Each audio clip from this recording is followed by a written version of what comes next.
Hey dudes, in this episode we are on the quest for iron. We're on the hunt for some open waters, and the tallest point in the fortress is no longer a tree, it's the real Duke, and that's all happening right now.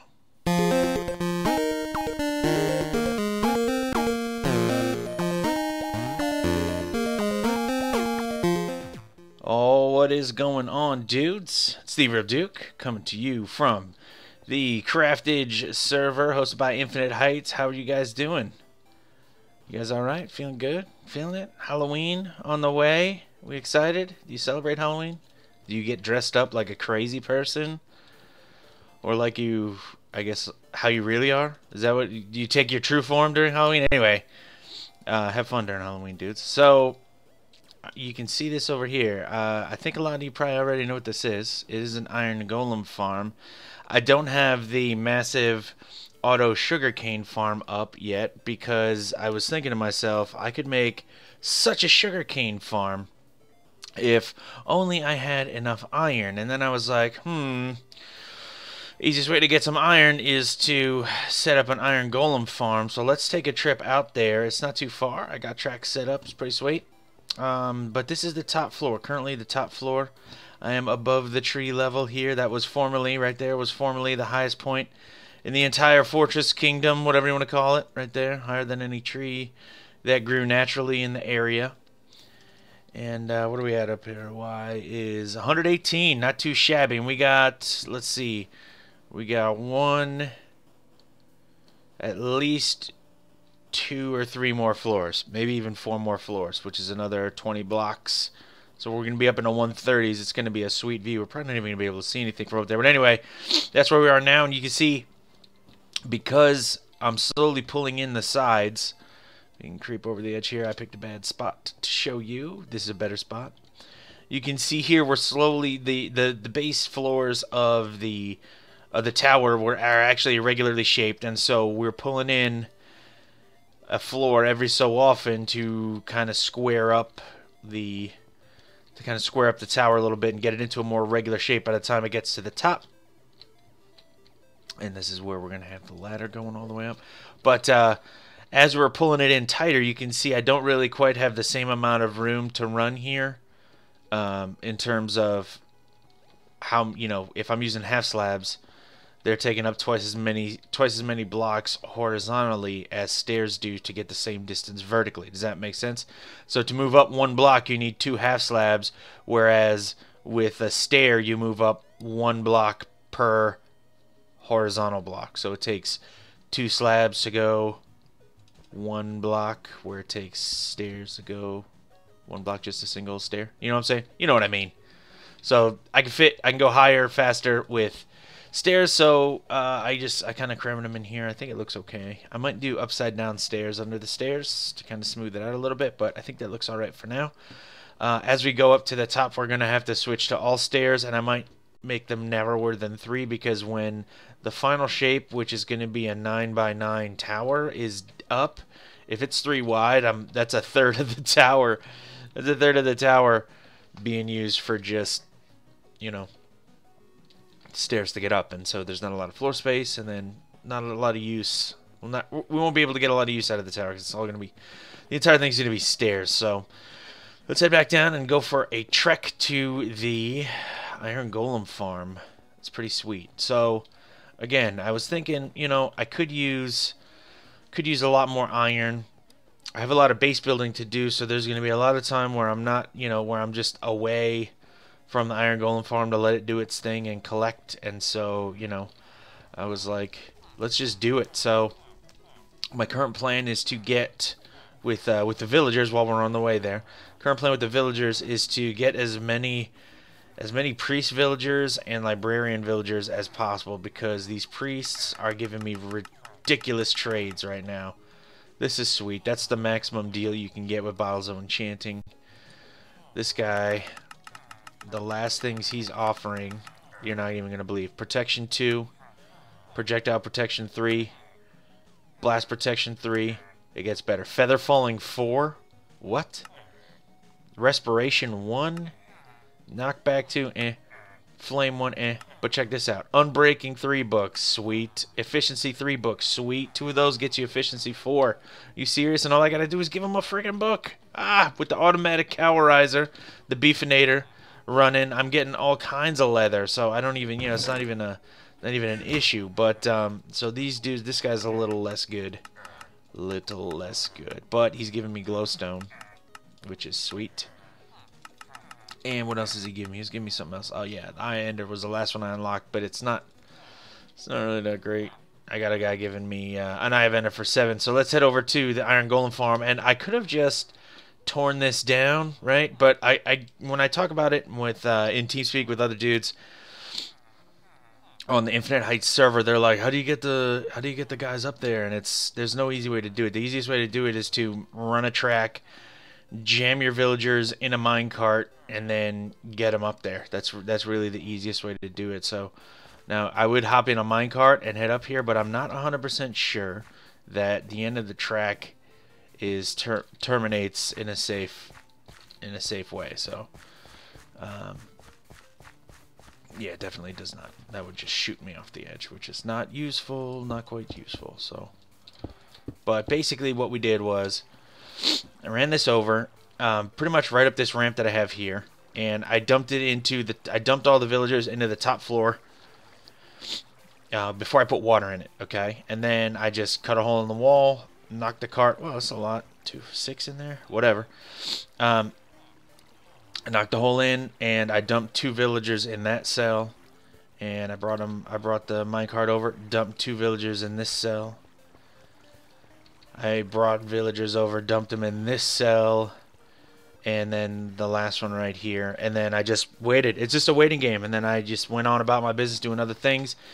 Eventually I would come back and check on them and make sure that there were no, zombies nearby, or I didn't miss any lighting spots or anything like that. There weren't like a cell of empty villagers because they somehow despawned or glitched out or whatever.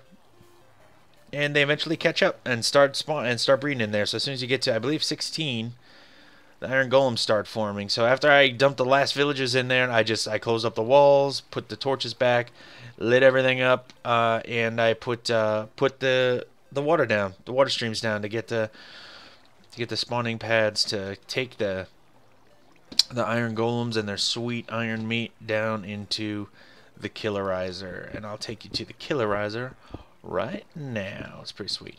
It is down. I dug a tunnel down from the center there all the way down to Y50-ish, I believe. Yeah, about Y50. And then I ran a tunnel, a super long water tunnel, all the way down under my base until it was on the same X coordinate as my stairwell. So it's really, really easy to get to. Eventually, I'd like to hook it up to a massive item sorting system once we get some more iron going. But right now we got 3 stacks, and I was down to like 7 iron before we started. It took me only, this is like the 4th one I built, the 4th Iron Golem farm I built. So it's we know where that is there. It's went pretty quickly, very resource friendly. It's a pain to get all the water and lava, but that's a small price to pay. Everything else basically, look at this timing. Sweet. And that's how they get killed. Pretty sweet, right? So there's just a lava blade. It's 15 blocks long. It is Doc M's standard design for a lava blade killing system. And then I just drop him down into there. They hit some tripwire. Tripwire activates a crusher. The crusher kills them until they're not on the tripwire anymore, and it automatically releases. You don't even have to set it up to a timer. It's very, very simple. And then those hoppers go right to this dropper chain, which pushes loot up into this chest. 56. Check. Sweet. So you can't even see the end of the hallway is how long it is. Maybe it's 200, about 200 blocks. So it was a lot of water stream to kind of, I guess fill in. I don't know. It wasn't that bad. It went fast. It took me about an hour or two to do the whole thing start to finish. It took just a couple of stacks of cobblestone. I think one of the most annoying parts was the doors, because there's like 48 doors, and those fill up your inventory. And I think the easiest thing was to just bring a stack of logs over and a crafting table, and then make them on site instead of having to try and run them back and forth and stuff. So, you know, that's that. Pretty sweet, very simple, and it's working right now. I'm not doing anything, and I'm just amassing iron, which is sweet. So this is the next thing to go here. Not bad. No, I'll just leave those in there. That's cool for right now. But this is the next thing to go. This whole thing is going to be gone soon, hopefully by next episode. I'm not sure because there's another thing I wanted to do for next episode, and we're going to get to that in just a second. But because that's the end of the mountain there, and this is where the new spaces are, I'm kind of thinking it might be cool if there was a hole down here that just went straight through the entire mountain. You can see here, this is the middle of the second floor. So what if this was just a hole straight through the mountain, and the part that goes out here, right, this thing out here, what if this was mirrored on the other side? I would have this whole massive space down here. I think that would be so sweet. So that's something I'm thinking about, something that's kind of rattling around in my brains as I starve to death slowly here. I can't even run anymore. Munching on some meat. How are these cows doing? Let's feed some cows while I tell you about my next move. So the next move, I'm going to make a darkroom spawner. And I was in a creative world screwing around with Monkey Farm's Mobs on Demand system, which I really like, especially for multiplayer servers. And here's why. You can leave the water flushing system in a constant on state, like have that be its default state. And then if you're on like a multiplayer server, right, you don't have just a hole with constant mobs spawning in it, right? So you're not you know, taxing system resources or anything like that. But then when you want them, you go over and you activate it somehow, and we'll figure that out. Tiny detail when we get to it, but basically, you're ooh, time to enchant. You're basically, you know, toggling when these things come off and on. And then also, I made a couple slight improvements to his design. So in his tutorial video, he mentions about, you know, he talks about important stuff like mob caps and things, and you know, their relevance with regard to spawning pads and available areas for mobs to spawn. And so, you know, they're kind of important. And he was postulating, I guess, that about 1,000 spawn pads would be enough because the mob caps on, you know, normally are set to about 70. So what I was able to do, you need 5 floors of his design, and with my design you only need 4 floors to do it. So it's a little less resource intensive, just a little bit, and it's a little bit more compact necessarily. So, you know, that's pretty sweet. So now for the location for this, and this is where we're getting to right now. I'm about to pop this and we're about to go on an adventure. The location for this, I just went the wrong way. Awesome. I know my way around my own base. The location for this mob spawner, to absolutely maximize as best as I can figure the spawning rates, what I would like to do is head over to the ocean. Now, I've been doing some scouting, and there's an ocean not very far from here at all. So let's go on a little hike. Let's go on a little bit of a hike to get there. It's pretty sweet. It's just through this little bit of desert. Oh, so what's up, Bones? Now, what's going to be awesome is I'm going to be able to get gunpowder for splash potions, which is going to be useful. It's not going to have spiders spawning in it, because of how I'm going to implement the half slab pattern, right? And so it's going to be just zombies, which sometimes I might get some cool drops, I guess, some armor or whatever. But it's going to be skeletons, creeps, and that's pretty much what we're concerned with from it. So I guess I could, you know, make a train and send a villager over here, but, you know, just to kind of, the villager would be used to distract the zombies so that I could then take the zombies and just throw them into a fire or something so that I don't have to, you know, worry about, I guess, them clogging up or taking up spawning pads or whatever. So, I don't know. I'm not sure that's 100% necessary. So here we are at the ocean. It is not very far. There's just a couple tiny islands. I'm calling it an ocean. I've never actually explored it completely, so I have no idea.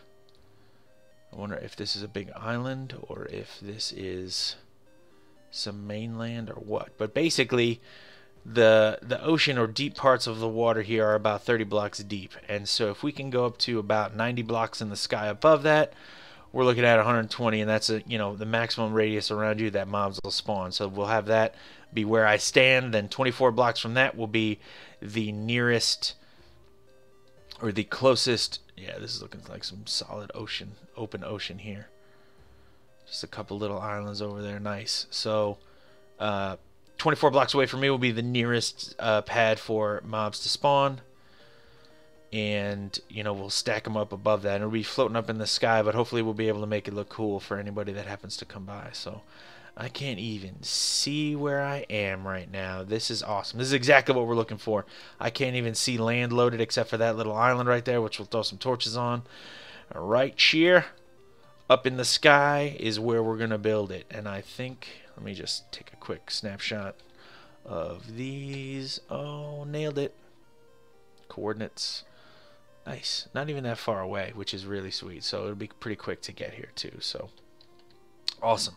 Where do we move on from here, dudes? Any thoughts? Any ideas? Because I'm about to build this, and then I think it's time to start finding. I think it's time to start the search for, you know, a stronghold. What do you guys think of that? Yeah? Maybe? No? I don't know. But, yeah, I think that's where we're going next. After I build this, you know, it might be a couple episodes for me to build that. But, you know, we're going to keep doing some base improvements. We're going to keep working the villager trading system for sure, because that's paying off huge. And then we're going to be, yeah, I guess we'll be heading for a stronghold soon. It'll be time to fight the Ender Dragon. I'm terrified. I hope I'll get some dudes to help me, because that'd be a lot of fun if we could. But, you know, we'll see. We'll see what happens. So that is it for this episode, dudes. I hope you guys really enjoyed watching. Check out my YouTube channel for Let's Builds and Infinite Heights servers contest videos. We are on a break currently, as we wait for 1.7.2 to be implemented in a stable fashion with all our server plugins working, because they're not working really well right now. Busted. Whatever. So, you know, we are going to have, good news though, we are going to have a slight upgrade to the build challenges. So they are going to be, you know, a little bit more interesting. Prizes are going to be a little bit better. There's going to be some new different ones, which are just really going to be awesome and fun. And, you know, definitely check out the forums for that. And that's just, you know, InfiniteHeightsMC.com. Join me, my builds, and the awesome community of dudes on our Infinite Heights server at play.infiniteheightsmc.com. As always, like, comment, and subscribe. Thank you so much for watching, dudes. I truly do appreciate every single view. Thank you so much. I do hope you enjoyed. It's The Real Duke. I'm out.